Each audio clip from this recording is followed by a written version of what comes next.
മോഹൻലാലും ശോഭനയും ഏറെ കാലത്തിനു ശേഷം ഒരുമിച്ച് എത്തുന്ന പുതിയ മൂവിയാണ് തുടരും. അതുകൊണ്ട് തന്നെ പ്രേക്ഷകർ ഏറെ ആകാംക്ഷയിൽ കാത്തിരിക്കുന്ന സിനിമ കൂടിയാണിത്.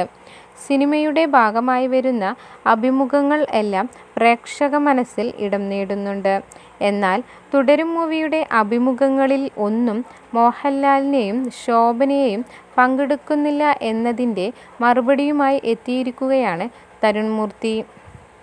മോഹൻലാലും ശോഭനയുടെയും കോംബോയും കെമിസ്ട്രിയുമെല്ലാം കാണേണ്ടത് നിങ്ങൾ തിയേറ്ററുകളിലാണെന്നും സിനിമയുടെ റിലീസിനു ശേഷം അഭിനേതാക്കൾ സംസാരിക്കും എന്നുമാണ് തരുൺ മൂർത്തി പറഞ്ഞത്.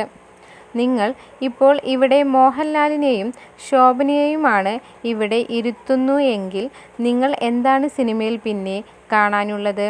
ഇപ്പോൾ നിങ്ങൾക്ക് ഒരു ആഗ്രഹമുണ്ട്, ലാലേട്ടനെയും ശോഭന മേഡത്തെയും സിനിമയിൽ കാണണമെന്ന്. അവരുടെ കോംബോ എങ്ങനെയായിരിക്കും എന്ന് കാണാൻ കാത്തിരിക്കുകയാണ് പ്രേക്ഷകർ. അതുകൊണ്ട് തന്നെ നിങ്ങളത് തിയേറ്ററുകളിൽ പോയി തന്നെ കാണണം. മറ്റുള്ളവർ എന്തും പറയട്ടെ, ഇപ്പോൾ സംസാരിക്കേണ്ടത് സിനിമയുടെ പിന്നണി പ്രവർത്തകരാണ് എന്നും സിനിമയുടെ റിലീസിനു ശേഷം മുന്നണി പ്രവർത്തകർ സംസാരിക്കും എന്നും ഒരു അഭിമുഖത്തിൽ തരുൺ മൂർത്തി പറഞ്ഞു. തുടരും മൂവിയുടെ റിലീസ് ഏപ്രിൽ 25-ന് രാവിലെ 10 മണിക്കാണ് ഫസ്റ്റ് ഷോ തുടങ്ങുന്നത്. മോഹൻലാൽ തന്നെയാണ് സമൂഹ മാധ്യമങ്ങളിലൂടെ ഇത് അറിയിച്ചിട്ടുള്ളത്.